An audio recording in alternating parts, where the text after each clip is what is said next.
Halo, apa kabar? Selamat datang kembali di hari ke-8.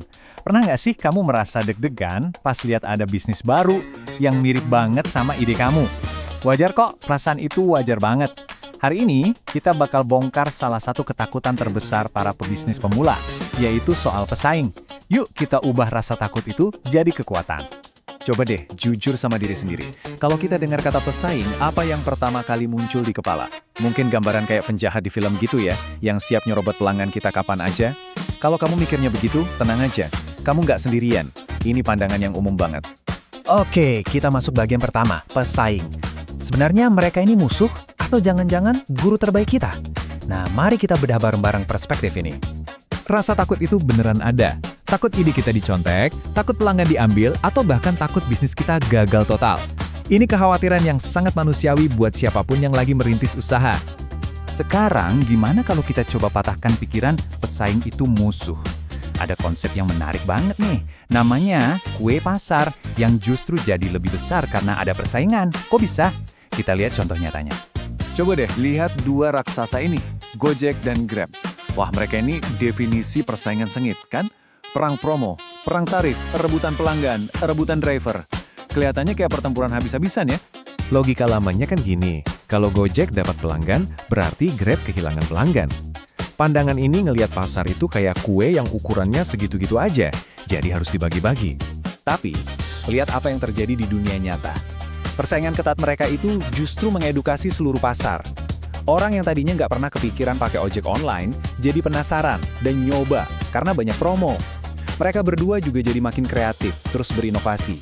Hasilnya, kue pasar ojek online itu sendiri jadi raksasa. Mereka bukan cuma bagi-bagi kue, tapi mereka bikin kue yang jauh lebih besar buat semua. Nah, ini dia yang mengubah segalanya. Pesaing itu bukan ancaman, tapi sumber pelajaran. Mari kita dalami gimana caranya kita bisa belajar dari raksasa yang udah ada di pasar lebih dulu. Isaac Newton pernah bilang, kalau saya bisa melihat lebih jauh, itu karena saya berdiri di atas bahu para raksasa. Dalam bisnis, pesaing kamu itu adalah raksasanya. Kita bisa belajar dari kesalahan dan keberhasilan mereka, tanpa harus bayar biaya sekolah yang mahal. Keren kan? Kebijaksanaan kuno ini ternyata pas banget buat bisnis modern. Kambing domba kamu itu ya pasar dan pesaing-pesaingmu. Mengenali mereka itu bukan berarti iri, tapi ini bagian dari tanggung jawab kita sebagai pengelola bisnis yang cerdas. Dan seperti kata John Maxwell, orang melakukan apa yang mereka lihat. Pesaing kamu itu ibarat gambaran nyata tentang apa yang laku dan nggak laku di pasar. Mereka itu cermin dari apa yang sebenarnya diinginkan oleh pelanggan. Oke, cukup teorinya. Mari kita lihat studi kasus benerannya, gimana rahasia sukses Starbucks justru datang dari cara mereka mengintip para pesaing. Jadi, Howard Schultz itu nggak menciptakan kedai kopi dari nol. Waktu dia ke Italia, dia langsung jatuh cinta sama budaya ngopi di sana. Dia pengen bawa itu ke Amerika. Tapi, dia nggak langsung bangun toko. Dia jadi kayak detektif dulu, mengamati dengan teliti apa yang sudah dilakukan pemain lokal di sana. Jadi apa aja sih yang dia pelajari? Pertama, dia amati cara kerja kedai-kedai lokal. Kedua, dia perhatiin banget apa sih yang bikin pelanggan suka? Dan yang paling penting, dia cari apa yang masih kurang, celah yang bisa dia isi. Nah, disinilah kejeniusan Schultz. Dia ambil apa yang dia lihat, contohnya layanan yang personal. Terus, dia temukan celahnya, kayak kurangnya atmosfer yang nyaman. Dia gabungkan semua itu, ditambah sentuhan musik jazz, dan boom! Terciptalah pengalaman Starbucks yang unik. Dia nggak meniru, dia mensintesis.